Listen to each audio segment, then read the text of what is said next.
êtes nombreux à nous suivre sur EPV Télévision. Soyez le bienvenu dans votre chaîne de préférence. Aujourd'hui, nous sommes là sur ces plateaux et nous recevons pour vous un homme de Dieu qui nous vient du Canada. Il est là, il va nous parler de son programme, de ce qu'il est venu faire ici sur ces plateaux de EPV Télévision. Déjà, nous disons bonsoir à notre invité, Pasteur Martin. Bonsoir, maman. Mon invité, c'est le pasteur Martin Toumba. Il nous vient du Canada. Il va nous parler de lui. Vous allez les connaître tout à l'heure. Je dis merci à vous tous qui nous suivez dans le monde entier. Vous êtes bien sur les www.epvtv.com. Vous qui nous suivez via les sites web et la box Orao Télécom, c'est le canal 57 et vous êtes en direct dans cette émission. Et le pasteur Martin n'est pas venu tout seul, il est accompagné. Il y a un apôtre qui nous vient aussi de l'Italie qui est avec lui sur ces plateaux et nous le saluons aussi. Bonsoir, apôtre Niazé Justin. Bonsoir, madame. Et c'est comme ça qu'il s'appelle. Vous allez bien? Oui, je vais très bien avec la grâce de Dieu. Nous sommes dans la joie de vous recevoir sur ces plateaux d'EPV Télévision. Merci beaucoup. Et vous nous venez de l'Italie. De l'Italie, je viens de Turin. Oui. Voilà. Je suis pasteur là, apôtre dans le ministère. D'accord, nous allons revenir à vous. Nous continuons avec notre invité de ce soir, le pasteur Martin Toumba. Nous sommes dans la joie, vraiment. Notre rêve s'est réalisé de vous voir à Paris et nous sommes dans la joie. Merci beaucoup, c'est ma joie à moi le plus grande encore. Et j'aimerais vous remercier le pasteur Constant par qui le Seigneur a permis que je me retrouve à Paris ce soir. Voilà. Merci Pasteur Constant. Pasteur Constant assure la technique de cette émission. Merci à vous, à nos caméramens aussi, à vous tous qui suivez EPV Télévision ces moments. Ne quittez pas, nous sommes là avec vous et nous allons vous parler. Pasteur Martin, vous êtes là à Paris. Quel est l'objet de votre visite à Paris? Bon, je suis à Paris. Je suis d'abord sur Bruxelles où je fais déjà 5 jours là-bas. Donc, en général, je suis en mission. Moi, je suis un missionnaire qui se déplace de lieu en lieu pour la cause de l'évangile. Et c'est à ce titre-là que je suis à Paris. D'accord. Et vous avez visité pas mal de choses déjà? Bon, j'ai été à Bruxelles, je suis descendu par l'aéroport de Bruxelles. Comme on dit, c'est la capitale de l'Europe. Oui. On descend par la capitale et puis Oui. on va se disperser. Et je bénis le Seigneur, j'aimerais saluer l'homme de Dieu, le pasteur Guy Moïse, qui m'a bien reçu à Bruxelles. Et voilà, j'ai eu à travailler là-bas à Bruxelles, dans l'église du pasteur Guy Moïse, mais aussi dans la rue pour l'évangélisation. Et j'avais 2 séminaires animés ici à Paris. J'ai commencé le premier séminaire plutôt aujourd'hui. C'est dans l'église du pasteur Samuel Aweli, qui est de nationalité ivoirienne, mais qui exerce son ministère ici sur Paris. Et la semaine prochaine, je serai avec le pasteur Constant de l'église pentecôtiste de la Victoire. C'est ça. Dans un séminaire qui s'intitule Jéricho doit tomber. Ah oui, Voilà. Nous sommes dans l'attente, hein. Nous attendons.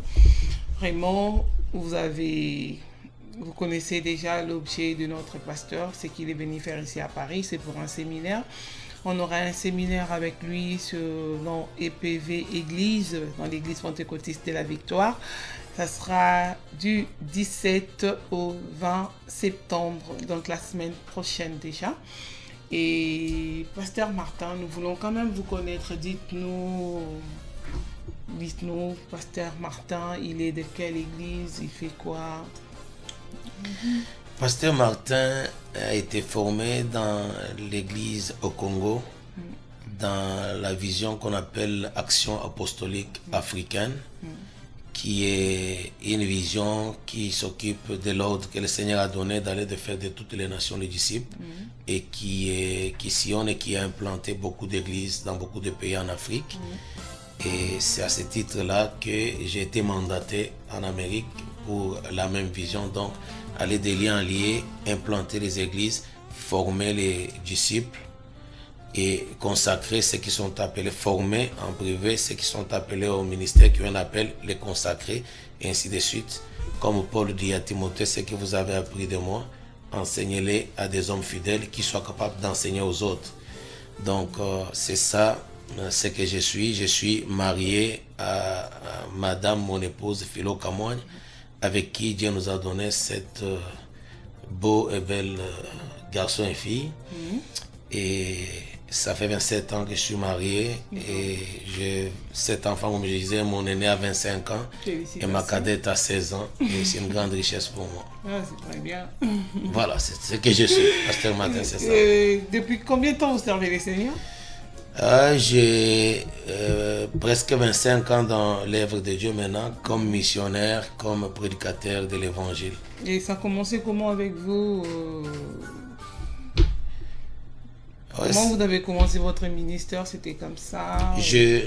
Comme ça veut dire? Comme ça, comme les gens s'élèvent, c'est devenu à la mode. Okay. Il s'est réveillé un matin, il s'est dit aujourd'hui je suis bishop, je suis archi, je suis apôtre, évangéliste. Et vous, Bon, c'est passé malheureusement, je n'ai pas eu moi cette grâce-là de me lever spontanément comme ça et de devenir bishop.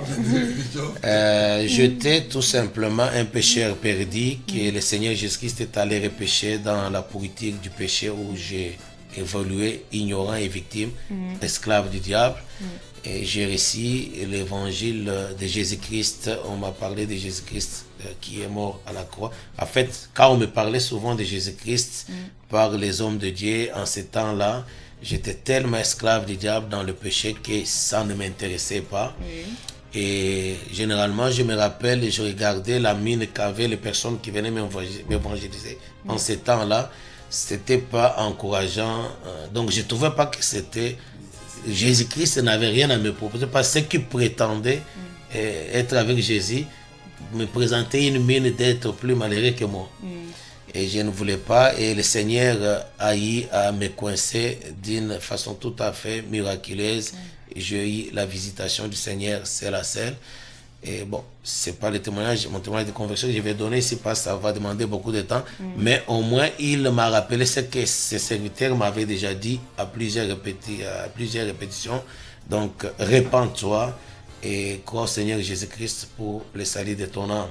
Oui, vous vous êtes répandu, après vous êtes devenu directement pasteur. Non, et non, vous non, a non, confié non, une non. mission. Et...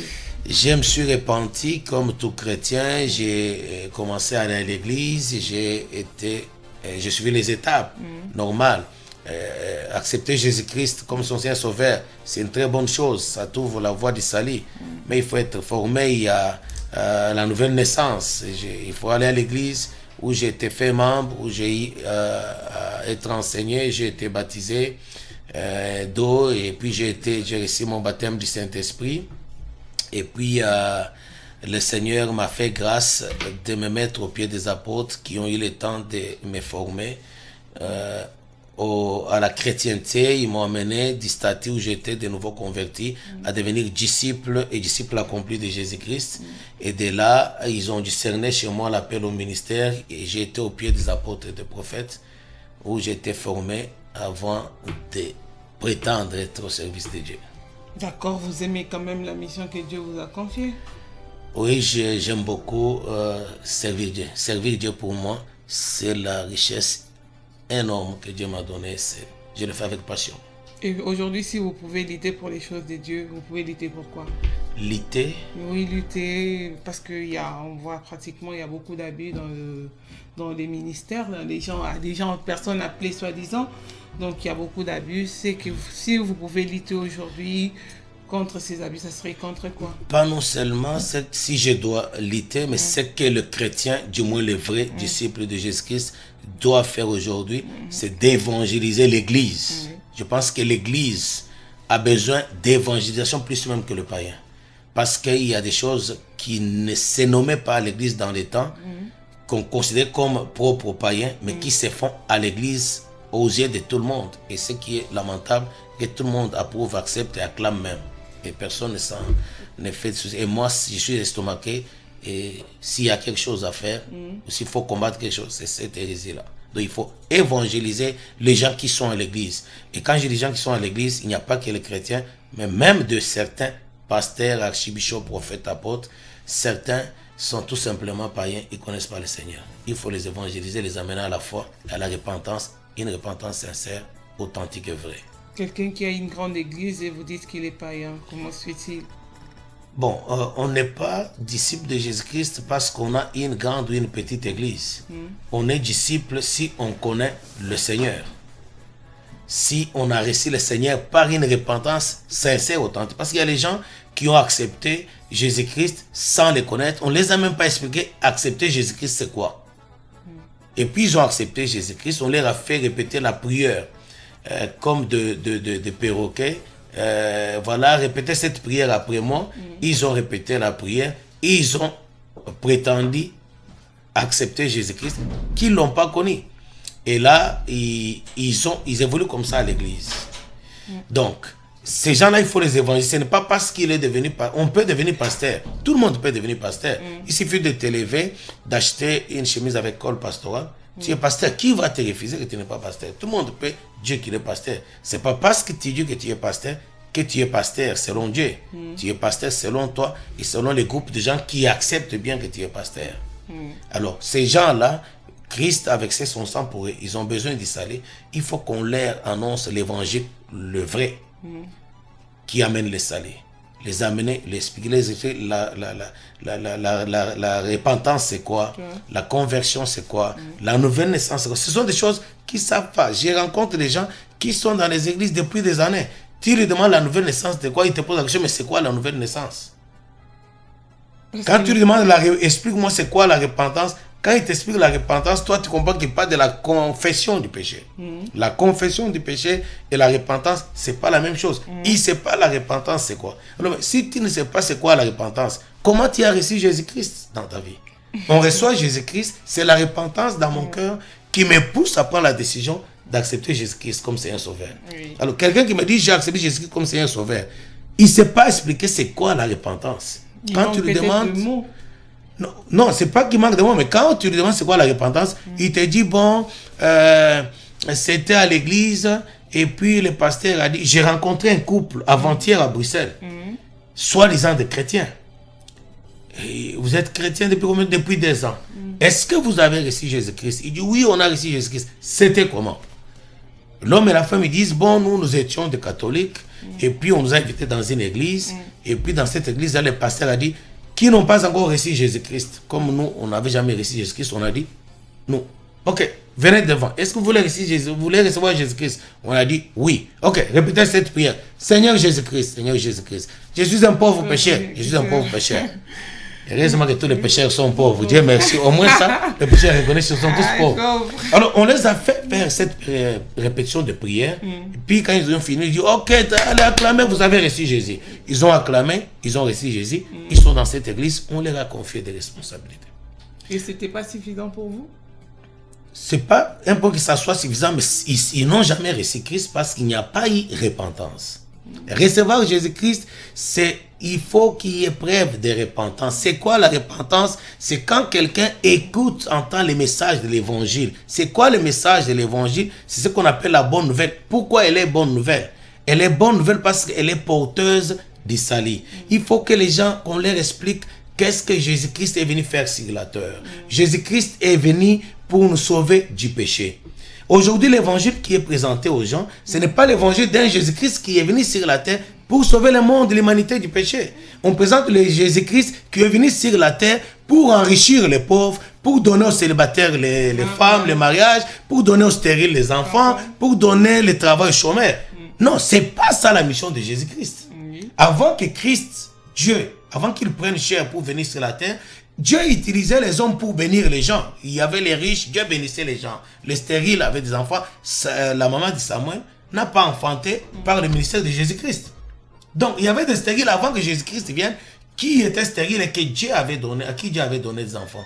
Donc Jésus-Christ est venu pour une seule mission, c'est régler les problèmes du péché, racheter le monde du péché, délivrer l'humanité du péché. C'est ça que Jésus est venu faire sur la terre. Et c'est ça l'évangile qu'il faut dire aux gens. Je te présente Jésus-Christ qui t'aime beaucoup. Il est allé à la croix pour tes péchés. Si tu crois que Jésus-Christ est mort pour tes péchés, si tu reconnais que tu es pécheur et perdu, et si tu regrettes dans ton cœur, alors là, tu peux recevoir Jésus-Christ. C'est le regret là du cœur qu'on appelle la repentance. Je vais vous donner un exemple dans le livre des Actes des Apôtres, chapitre 2, le verset 37. Pierre, l'apôtre, parle aux païens, juifs, et il leur dit que toute la maison d'Israël sache avec certitude, la Bible dit certitude, que vous avez Jésus-Christ, c'est lui le Messie, que vous avez vous crucifié. Donc il leur identifie leurs crimes. Vous avez crucifié. Et la Bible dit que ces gens, quand ils ont entendu ça, ils eurent le cœur vivement touché. Le cœur vivement touché, c'est ce qu'on appelle la repentance. La repentance, c'est quand le cœur reconnaît le mal. Quand le cœur regrette, oh mon Dieu, donc ce que j'avais fait là, c'est mauvais. Oh Seigneur. Quand il y a ce regret, c'est ce regret qu'on appelle la repentance. Alors il faut qu'on explique les gens la repentance. Il y a des gens qui ont reçu Jésus-Christ sans regret. D'abord, ils ne reconnaissent pas leur péché. On leur dit, répétez cette prière. Je suis pauvre pécheur. Mais ils ne connaissent même pas c'est quoi son péché. Il faut que celui qui dit je suis pauvre pécheur ait compris, ait identifié et ait regretté son péché. Là, il y a repentance. Là, on peut donner sa vie à Jésus. Ça, c'est un. Et la deuxième chose, oui, prendre décision d'abandonner. La deuxième chose, quand quelqu'un dit, Seigneur Jésus-Christ, je te donne ma vie, il faut qu'on explique les gens, c'est quelle vie il donne à Jésus. Ça ne veut pas que tu vas te couper la tête, tu vas te suicider pour donner ta vie à Jésus. C'est-à-dire, j'étais voleur. On m'a prêché que le vol, c'est du péché, c'est mauvais. Christ a été crucifié pour le vol. J'étais impudique, on me dit que Christ a été crucifié pour l'impudicité. Je reconnais que je suis impudique et voleur. Je regrette cette vie-là. Donc ma vie s'appelle voleur. Ma vie s'appelle impudique. Donc quand je dis Seigneur Jésus, je te donne ma vie, ça veut dire je te donne mon impudicité. Je te donne ma vie de voleur. C'est cette vie-là que je donne. Donc je t'abandonne. Ces choses qui étaient pour moi comme un gain, je te les abandonne parce que tu as accepté de mourir pour ça. C'est pour ça mon impudicité, ma vie de voleur que Christ a été crucifié. Ok Seigneur, je te donne ça. Maintenant moi je prends ta vie. Viens dans ma vie. Je t'accepte comme mon Seigneur, mon Sauveur. Mon Seigneur, pourquoi? Parce que désormais, je me soumets à toi.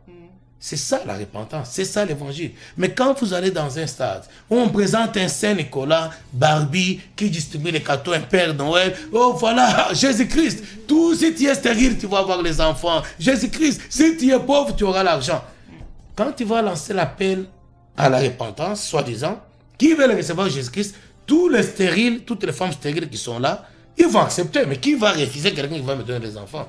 Mais est-ce qu'il accepte Jésus-Christ parce que Jésus-Christ est mort pour ses péchés, ou il accepte Jésus-Christ parce que Jésus-Christ lui donne des enfants? Les chômeurs vont dire, vous avez prêché qui donne le travail. Ils vont accepter Jésus-Christ. Au fait, ils n'ont pas accepté Jésus-Christ, ils acceptent le travail que Jésus peut leur donner. Donc les gens viennent à Dieu, pas pour ce qu'il est, mais pour ce qu'il peut leur donner. Excusez-moi.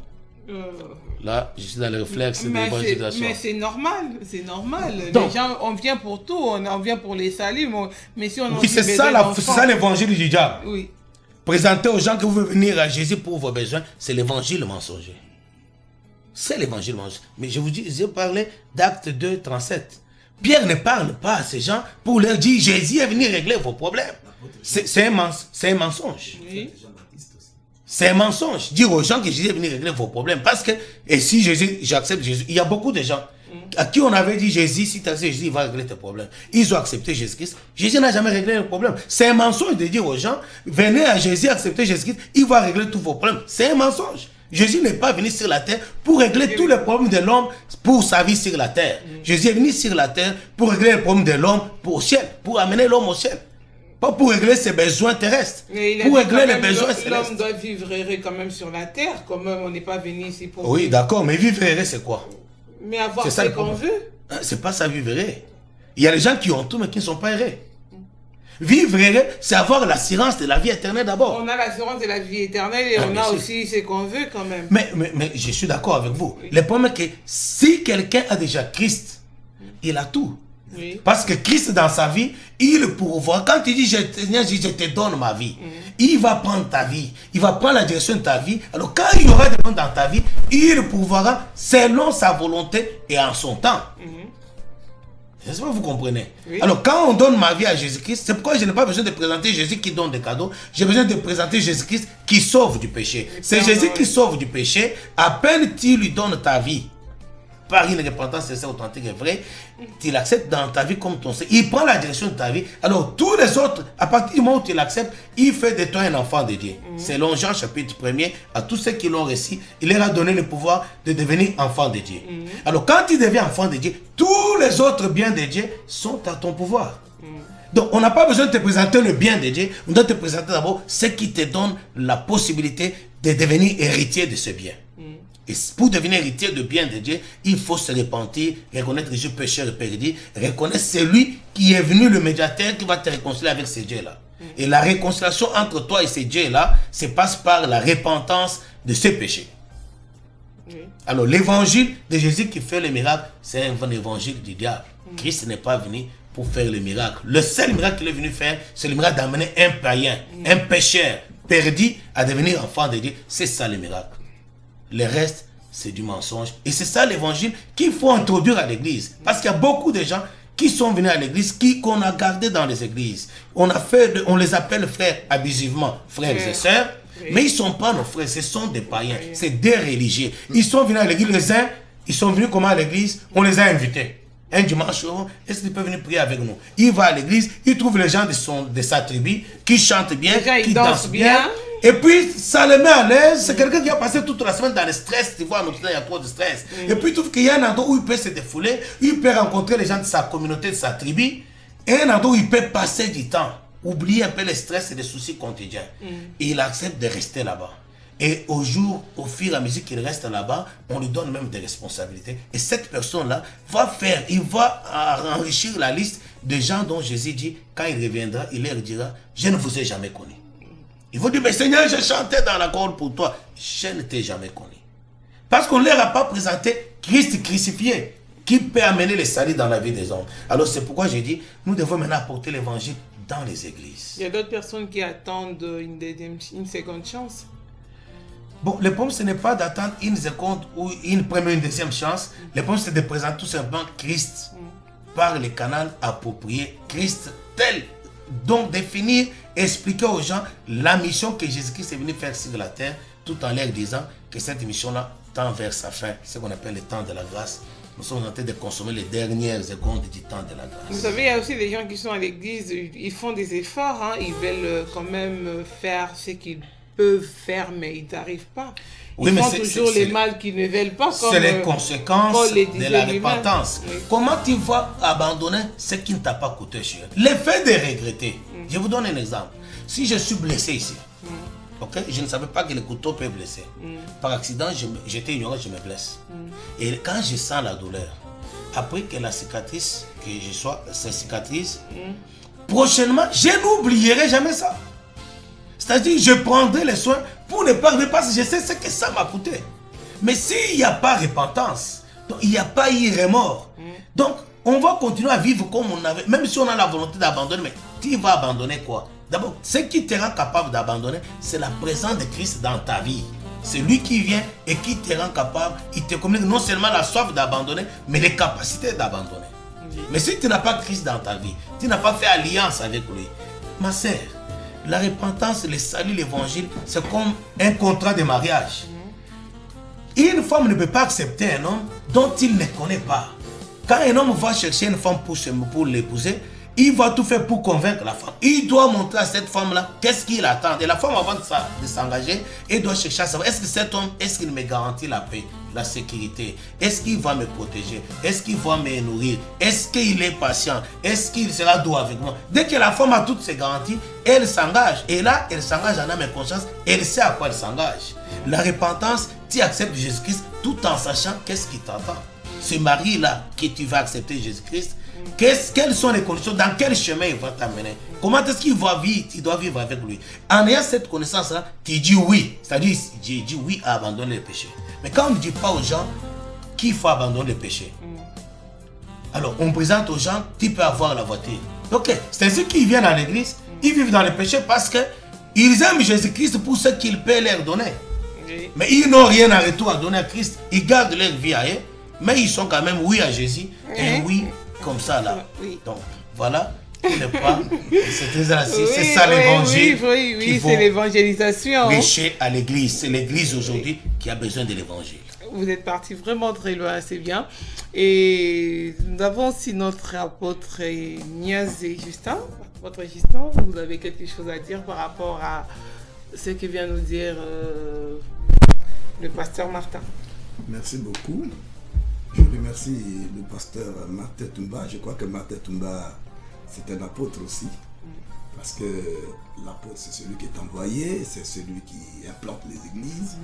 Et là où Christ n'a jamais été nommé. Et je crois que Martin, il fait beaucoup ce travail. Et donc c'est un apôtre. Oui. Nous sommes des amis. Et il a fait un mois chez moi en Italie, sur mon invitation. Et par la grâce de Dieu, nous avons été bénis, très enrichis par les enseignements qu'il a donnés. Je crois que ce qu'il dit est très important.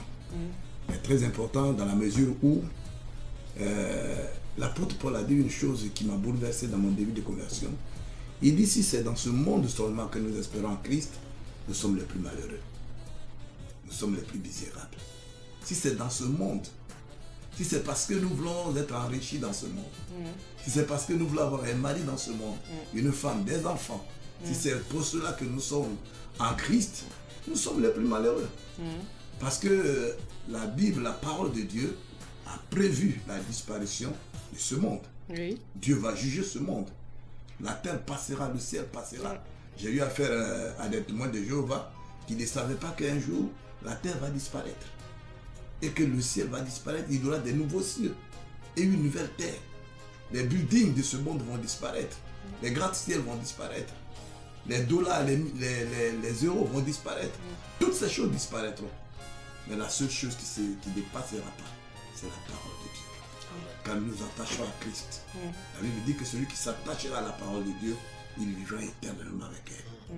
Donc je crois que l'espérance vraie qu'il faut donner aux gens, c'est l'espérance de la vie avec Dieu par Christ. Cette vie auprès du Seigneur. Moi, chaque fois que je me souviens de cela, je suis transporté, je suis enchanté, je suis vraiment content. Et quelquefois, je suis émotionné. Quand je sais qu'un jour, les souffrances de ce monde vont disparaître. Les douleurs, les pleurs vont disparaître. Et que je vais me retrouver dans cette félicité céleste que Christ est en train de préparer pour ses enfants. Et que je serai là avec tous les saints, en écoutant la louange, l'adoration de tous les rachetés, de tous les siècles. Je pense que c'est quelque chose d'extraordinaire. Alors je pense que c'est vraiment ça, notre espérance. L'espérance de la vie éternelle. Et comme mon ami l'a dit, effectivement, beaucoup de personnes aujourd'hui présentent l'évangile vraiment à moins cher. Voilà, j'appelle ça l'évangile Zouawa. En Côte d'Ivoire, on dit... Vous êtes ivoirien. Voilà, je suis ivoirien. D'origine. Voilà. Donc quand on dit Zouawa, ça veut dire quoi? Ça veut dire que on vend la marchandise beaucoup, mais avec un peu d'argent. Voilà. On te dit par exemple 15 régimes de bananes, tu payes 100 francs. Et puis voilà. Donc ça c'est Zouawa. Alors l'évangile n'est pas vendu moins cher. L'apôtre Paul dit, il traite durement son corps. Il dit, je traite durement mon corps, je le tiens assujetti. Afin de ne pas être rejeté moi-même, après avoir prêché à plusieurs. Donc ça veut dire qu'il y a la possibilité d'être rejeté. Voilà. Mais beaucoup de personnes ne regardent pas ça. Beaucoup d'hommes de Dieu, beaucoup de serviteurs, beaucoup de chrétiens ne regardent pas ça. Ils cherchent leur richesse. Et je dis aujourd'hui, c'est dommage quand vous allez sur Facebook, quand vous écoutez les gens, beaucoup vont à l'église. Même ici en France, beaucoup de femmes sont dans l'église. Mais en même temps, elles sont à la fois dans le monde et sont à la fois dans l'église.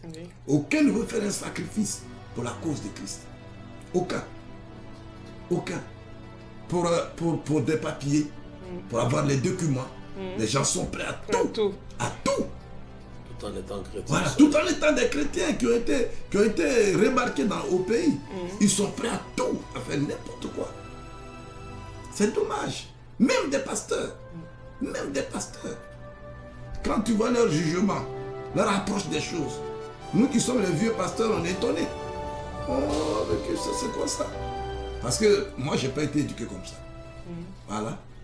Moi, je n'ai pas été éduqué comme ça. J'ai été éduqué dans une rigueur spirituelle. Dans une rigueur. Aujourd'hui, je connais plein de personnes en Italie qui m'ont pris comme leur père spirituel étant des pasteurs eux-mêmes. Mais qu'est-ce qu'ils ont fait? Ils se marient n'importe comment. Ils divorcent n'importe comment. Ils donnent une raison. Non, papa, je ne peux pas. Parce que si je reste avec cette femme, je vais mourir. Mais tu n'avais pas prié avant. Avant? Oui. Il faut prier avant. Il ne faut pas maltraiter la femme. En tant que chrétien, en tant que serviteur de Dieu, tu es un modèle. Tu dois prier pour savoir que cette femme, elle n'est pas ta femme. Et que tu n'as pas le droit de la toucher. De porter atteinte à sa pudeur féminine. Et ensuite la laisser, non. Mais il se marie parce qu'il veut venir en Europe. Tu as une femme qui a 40 ans, qui a 45 à 50 ans. Toi, tu as 23 ans. Et puis tu t'en te marier avec elle. Puis tu dis non, après je ne savais pas dire. Mais ça veut dire quoi? Tu racontes quoi? Donc aujourd'hui, je crois que la repentance, moi je prêche aussi beaucoup sur la repentance. Je mets la repentance à 4 points. Voilà. Le premier point, comme il a dit, il faut regretter le péché. Un homme de Dieu a dit, on n'entrera pas dans le ciel en rien. On y entre en pleurant. Ah bon? Oui, on y entre en pleurant par la repentance. Oh Seigneur, pardonne mes péchés. C'est ça qui nous ouvre les portes du ciel. Mais si tu es Alléluia en train de chanter, tu n'entreras pas dans le ciel. Dieu m'a béni. Oui. C'est en pleurant qu'on entre au ciel. On n'entre pas au ciel en chantant. Donc la repentance. Il faut regretter le péché. Il faut le prendre en aversion. Il faut le rejeter. Il faut le renier. Ça, c'est la première des choses. Ensuite, il faut le confesser. L'abandonner. Et faire les réparations. Voilà. Ça, c'est la repentance. La vraie repentance nous amène à réparer ce que nous avons gâté. Voilà. En tout cas, merci beaucoup, apôtre Niazé, apôtre Justin. Merci, je sais qu'on aura des occasions de nous rencontrer et de nous parler de ces choses sur ce plateau d'EPP Télévision. Vous êtes encore là à Paris? Oui, ben, je suis en Europe, mais jusqu'à lundi, je vais rentrer. Je suis là à cause de mon ami. Oui. Voilà, si je finis avec lui, je pense qu'il ne va pas encore me retenir. Et ben, je vais rentrer. D'accord, on est vraiment bénis sur ce plateau avec vous. Vraiment que le Seigneur vous bénisse. Je sais que vous avez une église, même si nous n'avons pas parlé, apparemment, on n'a pas parlé de vos assemblées, de vos communautés. Bon, je ne sais pas, c'est pas parce qu'on ne veut pas mettre l'accent là-dessus, ou bien quoi? Bon, je crois que comme nous sommes là pour un domaine précis, sinon par la grâce de Dieu, nos églises vont bien. Voilà, moi je suis en Italie et je suis d'abord le représentant, le responsable de la mission de nos églises qui, dans le monde qui m'ont affecté là-bas. Je suis le représentant, donc le responsable de cette mission en Italie. C'est quelle mission? L'église évangile de Réveil, voilà, internationale. D'accord, voilà. Ok. Donc j'ai là-bas... J'ai un collaborateur, un autre pasteur qui est dans une autre ville. Et voilà, nous travaillons bien par la grâce de Dieu. Voilà, les choses bougent. Vraiment, que le Seigneur vous bénisse. Et nous sommes là, nous revenons à vous, Père Martin, pour parler du séminaire que vous aurez à l'église pentecôtiste de la Victoire. Vous avez dit, vous allez parler du thème Jéricho va tomber. Et qu'est-ce qui a inspiré ce thème? Oui, Jéricho, non seulement va tomber, mais doit tomber. Oui, c'est ça. Jéricho doit tomber, c'est pour imaginer un peu les obstacles dans lesquels vivent les chrétiens aujourd'hui. Et surtout pour dévoiler les stratégies du diable pour empêcher les chrétiens d'aller au-delà. Donc, les chrétiens qui se sont retrouvés devant la muraille de Jéricho, ils avaient une destination que le Seigneur leur avait donné, ils devaient s'y rendre à tout prix là-bas. Et voilà qu'ils vont se retrouver devant un obstacle, un très grand obstacle, et qui devait les priver de ce que Dieu avait dit, de la promesse que Dieu avait donnée. Et dans ces séminaires-là, nous allons chercher à ramener ce qui s'est passé à Jéricho dans la vie actuelle de l'Église et du chrétien d'aujourd'hui. C'est quoi Jéricho? C'est quoi le muraille qui était érigé? Et les soldats, parce qu'il n'y avait pas que le muraille, il y avait des guerriers au-dessus du muraille qui étaient armés, qui contrôlaient pour que rien ne passe. Alors, qu'est-ce que ça va avec dans la vie du chrétien d'aujourd'hui? Ces murailles de Jéricho, ces obstacles-là, et qu'est-ce que ça a à voir avec l'Église aujourd'hui? Pour ne pas parler de ça, parce que c'est de ça qu'on va parler dans le séminaire, j'aimerais tout simplement dire que le diable aujourd'hui, il a érigé tout un tas de Jéricho autour de l'Église, ayant compris que le temps pour lui, pour aller en enfer, est presque arrivé, le retour de Jésus-Christ est proche. Il veut empêcher à beaucoup d'être enlevé, l'enlèvement, d'expérimenter l'enlèvement, en érigeant tout un tas de choses qui vont le distraire. Bien sûr que maintenant on ne voit pas une muraille physique, mais il y a des guerriers, des géants qui font tout pour empêcher le chrétien ou l'église d'être enlevé. Aujourd'hui, quand vous voyez le mariage homosexuel s'installer dans l'église, ça c'est le mariage de Jéricho. Vous pensez quoi? L'église pentecôtiste soit-elle qui se lève le mariage homosexuel, vous pensez qu'elle sera enlevée? Ça c'est le Jéricho. C'est de murailles qu'on est tenté de placer à l'église pour empêcher aux gens d'entrer à Canaan. Et ça, il faut qu'on enseigne à l'église. Pour dire, voilà, faites attention. Ce que vous voyez aujourd'hui, ne soyez pas dans les distractions. Si vous ne le comprenez pas, nous sommes devant le muraille. Quand on vous regardez dans les Écritures, du muraille de Jéricho jusqu'à Jérusalem, c'était la distance à peu près de 27 km. Donc, ce peuple-là qui était sorti d'Égypte, après 40 années, presque 40 années dans le désert, de dire la bête, des souffrances, des humiliations multiples, ils étaient à 27 km de la destination. J'aimerais dire aux chrétiens que l'église aujourd'hui, nous sommes juste à 27 km de l'enlèvement. Donc l'enlèvement là, c'est très proche. Le retour de Christ, nous sommes presque au but. L'église est arrivée au but. Et tout ce que vous voyez, les difficultés, tout ce qui se passe aujourd'hui, c'est seulement le miracle de Dieu. Le diable, dans son sursaut d'orgueil, il s'agite maintenant parce qu'il sait que le grand combat, le coup de sifflet final est là. Et j'ai essayé un peu de marcher à pied pour imaginer combien de temps il fallait à ce peuple-là d'arriver à Jérusalem. 27 km, si tu marches à pied tout tranquillement, tu vas le faire dans 1 heure du temps. Et j'aimerais dire aux gens, l'église est à 1 heure seulement de l'enlèvement. Alors, il ne faut pas être distrait. Alors, comment faire alors? Dieu avait donné des stratégies à ce peuple de ce temps-là.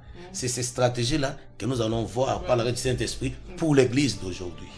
Comment faire pour vaincre, pour que le miracle de Jéricho tombe et que les passages nous soient ouverts. D'accord. C'est ça. Vraiment, sans plus, vous qui êtes chez vous, vous qui nous suivez, vous êtes à Paris, vous êtes partout, venez suivre ces séminaires, ça sera à Rosny-Bois-Perrier. Vous qui habitez dans les 93 ou partout, 98, 95, 75 Paris, vous qui habitez aux alentours, venez nombreux à ces séminaires qui commencent le jeudi 17 septembre qui se terminera dimanche 20 septembre. Donc nous avons 3 jours avec le pasteur Martin Toumba qui nous vient du Canada. Vraiment, je vous exhorte, bien aimés, venez nombreux, vous ne serez pas déçus avec tout ce que vous avez déjà suivi aujourd'hui sur ce plateau de télévision. Je suis sûre et certaine que vous êtes déjà tentés de venir. Que le Seigneur vous en donne les moyens. Et pasteur Toumba, nous sommes à la fin déjà de ces moments que nous allons passer sur ce plateau.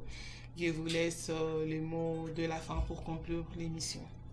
Merci beaucoup. Donc, c'est pas certainement pas le mot de la fin, à moins que Christ rentre ce soir, sinon je m'inviterai moi-même sur le plateau. Bon, je vais juste, l'émission. D'accord, je vais juste saluer ma chère épouse Philo, que Dieu te bénisse. Merci pour le sacrifice. Nous sommes ensemble, nous marchons ensemble, nous y entrerons ensemble. Je vais dire un mot d'encouragement à mes collaborateurs. C'est votre église. Vous faites du très bon travail. Alors, je suis dans la joie. Je bénis le Seigneur parce que la relève est là et c'est votre église. Continuez comme ça. Le frère Patrick, le frère Constant, le frère Yannick et tous les staffs, Maman Élise, Maman Régine, tous les staffs, tous les bien-aimés. Que Dieu vous bénisse là où vous êtes au Canada. J'aimerais vous remercier aussi pour la confiance et le temps que vous m'avez accordé sur votre plateau. Remercier le pasteur Constant, tous les frères chrétiens, les frères et sœurs de la France et de Paris et aux environs. Venez, les rendez-vous est pris pour ce séminaire-là et Dieu va vous bénir. Que Dieu vous bénisse. Vous avez parlé du staff, mais vous n'avez pas invoqué les noms de l'église. Ah ok, notre église, l'église s'appelle Action Apostolique de Montréal. Action Apostolique de Montréal. C'est ça. Vraiment, EPV TV vous salue, tous les membres, tous ceux qui travaillaient dans cette église, que le Seigneur vous bénisse, vous qui nous avez suivis de partout. Vraiment, nous disons déjà merci à notre pasteur Martin. Merci à vous. Merci et beaucoup. merci également à Papa Justin. C'était un plaisir pour nous de vous avoir. Et vous avez des bonjours à dire à quelqu'un sur ce plateau? Je veux saluer ma femme. Oui. Je suis marié. Oui. Voilà, ma femme se nomme Sekobo Uri-Uri-Yvonne, mais je l'appelle Amour. Voilà. Oh. Et elle m'appelle Alliance. C'est bien amoureux. Ah, mais c'est Donc, mignon. Je salue aussi mes deux filles. Nous avons deux enfants, deux filles, deux très belles filles, qui sont belles comme leur maman et leur papa. Oui. Voilà, donc je les salue. Je salue aussi l'église de Turin. Oui. Et tous mes amis pasteurs qui me respectent et qui m'aiment beaucoup. Voilà, je les salue. Et je vous dis merci à vous et au pasteur. Je suis très content de faire votre connaissance. Voilà. Merci à vous. Tous les plaisirs étaient pour nous, pour EPV Télévision. Et merci à vous qui nous avez suivis partout dans le monde entier, à Montréal en particulier. Et en Italie, à Turin aussi. Merci à vous qui nous avez suivis dans le monde entier. Que le Seigneur vous bénisse. Nous nous retrouvons très prochainement pour la suite des programmes de EPV Télévision. Entre-temps, portez-vous bien et on se dit à très bientôt.